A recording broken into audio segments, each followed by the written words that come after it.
Welcome! Alright. Hi guys! Welcome to this extra content na naman tayo sa YouTube. Okay. Pero this time, we are ranking things dito sa YouTube content natin. We are ranking mga adult issues na related sa ating episode 251. Diba? Kasi nag-usap tayo ng mga Redditor issues ng adults. And ngayon, gusto kong i-rate natin ang mga current issues that we face as adults in the following tiers. So, yung makikita nyo, may green, yellow, orange, dark orange, and red. Patindi ng patindi yan. So, yung green, syempre, caring-carry lang yung stress na yan. Yung yellow, slight stress, drill on. Yung gitna, iyak sa shower stress. Yung parang ano ka na, ganyan. Tapos yung pang-apat is send help mga B kasi hindi mo na kaya to. Kailangan na ng katuwang sa stress na ito. And yung pang-lima ay Diyos ko Lord, kailangan mo na ng divine intervention sa stress na ito, okay? So yung mga pictures sa babae lang iisa-isahin natin. First natin na issue ng adults lately. Random to so pwedeng pinagdadaanan din to ng ibang ka-okra or yung iba naman ay hindi talaga pinagdadaanan at all or baka may kulang kami, mag-suggest kayo dyan sa comment section sa baba, okay? Okay. So first, being single in your 30s, saan natin i-rate itong stressor na ito? Kasi diba, societal issue yan eh. Societal pressure. Na, uy, ano ka na? Lalo na pag sa girls-ish. 30, ano ka na? Hindi ka pa nag-aanak. Laging ano yan. So, as mag-agree tayong tatlo, saan siya dapat i-level na? Ay, dapat pare-pareho tayong tatlo? Magkaiba tayo ng mga personalities. Okay lang yan, pero kailangan mag-come up tayo na, hindi, dapat mga level 3, level 4, ganyan. Hindi, magkakaiba nga tayo. Hindi, pero, yes, kanya ka tayo ng opinion, pero at the end of the day, kailangan din siya, kailangan natin mag-agree na anong level ng stress to, basically. Sige. Okay. Go. Kayo muna para ako na lang mag-adjust. Sige. Ako yung pagiging single in your 30, hindi ko siya masyadong kinaka-stress. So, okay. Caring-carry si Caring-carry sa akin yan. Wala masyado. Wala masyado effect. Ikaw, Tapos ako, Mike. Diyos ko Lord.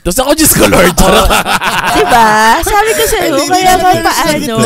Ilalagay na siya sa gitna kasi average. Hindi, joke lang. Sana lang ako, iyak sa shower na lang ako. Kasi nga. Okay, perfect. Slight stress drill na nga lang. Actually, ako rin, pareho tayo, Mike, slight stress drill din. Parang hindi ko na siya. Pag gano'n, dito na, kayo ang winner. So, nandyan siya sa slight stress drill on. Okay. Kaya guys, lang kayo, mag-comment na kayo dyan kung saan nyo ilalagay yan. Okay? Ito, parenting. Walang parents sa atin. So, how do we know? Ano sa palagay nyo? Ay, mahirap. Ang hirap yan, feeling ko eh. Ang hirap. Alam mo yung pamangkin ko lang. Ang hirap din pala lang kahit di ko siya anak. Mahirap. Hindi, tsaka yung alam mo yun, yung parang, lumalaki, di ba, lahat tayo nagkaroon ng stage sa buhay na naging pasaway tayo. Alam mo yun, yung parang, how do you make sure na yung anak mo ay nasa tamang landas? For me, either send help mga B or just colored level parenting.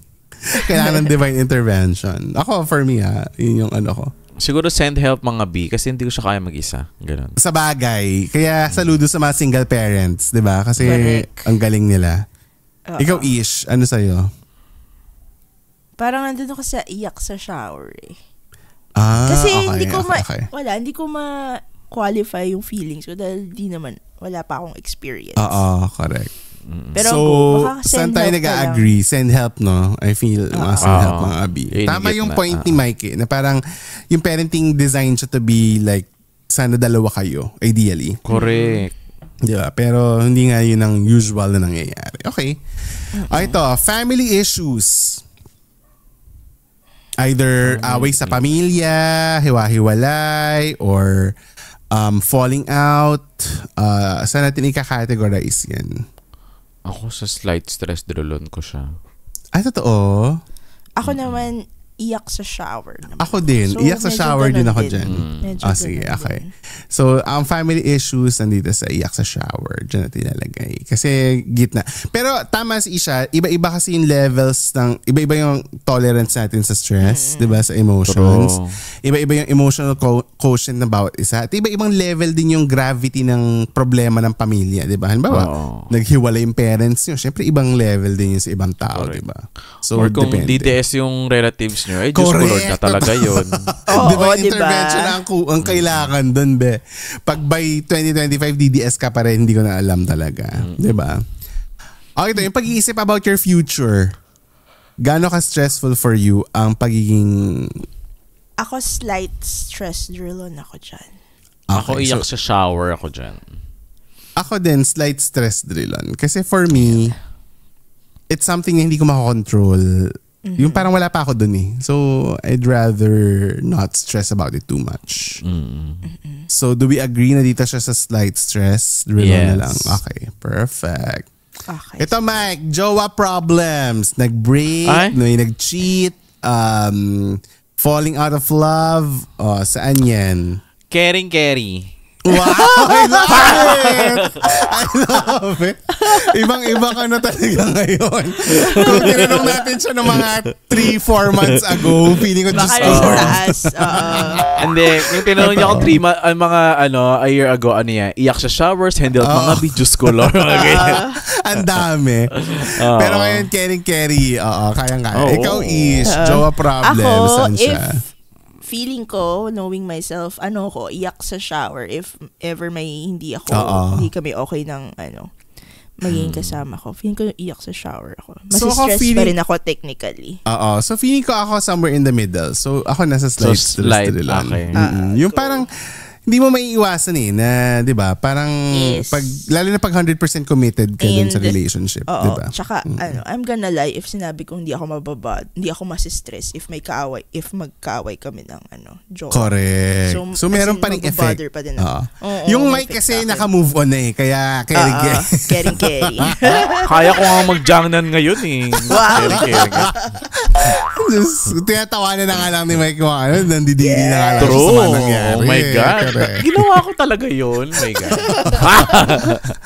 Ito, Christmas rush. Kasi October na. So, itong stressor na to, gaano ka stressful for you? Wala yan. Caring. Caring. Kaya nga si Mariah ang ginamit doon. Kasi Mariah, caring. Yes. Siya. Perfect. Tsaka, na-enjoy kasi natin yan, di ba? Yung Christmas rush. Yung mag-grocery ka, mamimili ka ng gifts. Sobrang favorite ko yan Okay. Monthly bills. Gaano ka stressful to you as an adult ang monthly bills? Caring. I love it. Pero pag tinanong mo yun first year college siya, first year after college, mga send help, mga B. Yung wala kang pambayad ng phone line mo. Ikaw, Mike. Ibigay natin sa ating pagiging responsableng anak, mamamayan, empleyado. So caring dapat talaga yan. Correct. As long as responsible ka sa pera mo, caring mo yan. 'Di ba? Regardless kung malaki or maliit ang sweldo mo, as long as nakapag-budget ka, kayang-kaya mo yan, 'di ba? True. Yes. How about chores? Laba, linis, luto, Kala ko chores. Ano to? PB? Ako caring. Stress. Ano sa stress ka sa chores every week? Kasi dito naman, sobrang isa siyang malaking hassle pag umulan. Kasi pag naglaba ako. Yun lang naman. Sa mga hindi nakakaalam, favorite ni Isha maglaba. Di ba, Ish? Paborito mo maglaba. Siya. Talaga? Downtime ko. Wow, downtime. Tsaka gusto ko yung amoy ng bagong laba. Ewan ko bakit na parang, bagong laba. Ikaw, Mike, bilang hindi ka nag-chores. Caring. Wala siyang masyadong ambag. Uy, pero nung ako, every time naglilinis ako ng place. Saan ba tayo i-upload? Sa ba i-upload? Sa YouTube doon naka-upload, kaya mag-ingat ka. Okay. Nakatawa nag-check muna bago magkwento. Para ang dami para ko kasi bumili ako ng map, bumili ako ng mga baygon, panlinis sa floor, ganyan. Okay. So, Kerry naman. Ako ano siya, caring ko siya, pero nasa-stress ako pag may kasama ako na madumi. Yun din, no? So, either nasa first or second sa akin siya. So, kung kayo caring, lalagyan natin siya sa caring kasi madali naman talaga yung chores. Wala yan sa problema natin as adults. True. Yung pag-iisip ng kakainin nyo for the day. Medyo nakaka-stress yan, sa totoo. Exactly, sa totoo lang. It might sound simple. Lalo na nung nasa Pilipinas ako, nung parang nag-iisip ako ng ulam namin as pamilya. Tuwing gabi, yung dinner niya tuwing gabi. Same kayo ni Joshua ng ate, ano lulutuin? Sabi ko, ano. Pero hindi naman siya iyak sa shower levels for me.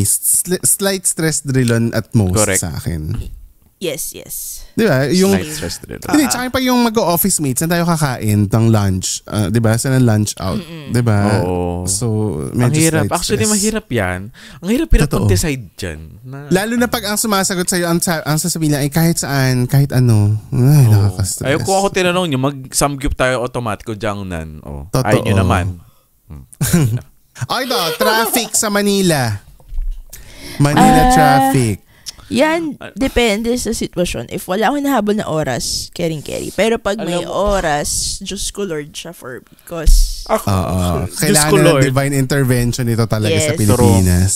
Isa yan sa rason ba't gusto ko mag-resign. Alam mo, totoo yan. Parang, ayoko na magbiyahe na EDSA. Diyos ko, ibang trabaho na lang. Talaga, dyan lumalabas yung pagiging out of touch ng mga politiko kasi hindi nila nasa-solve. Diba? Hindi, wala talagang gumagamit ng public transport sa kanila. Madalas for them to know paano siya i-solve. Merong mga taga-LTO ba yun? Yung nag-commute. Yung employees nila nag-commute sila. Pinag-commute sila. Parang ngayon nyo lang ngayon nyo lang nakikita ko yung pinagdaanan na normal ng mga Pilipino. Yung sinabi niya na parang ang hirap ang layo pala ng Araneta. Araneta, MRT. Totoo yan. Diba? Again, kaya hindi nyo nasusolusyonan kasi hindi nyo naman na-experience yung problema. Tama! Agree. Correct. Gigigil ako talaga. Diyos ko Lord. Giggle much. Utang. Loans sa Gcash. Sa Gcash. Ito, aging parent. Ito last. Mga kurakot. Mga kurakot ng Pilipinas. Parang hindi si Lord ang tinatawag dyan.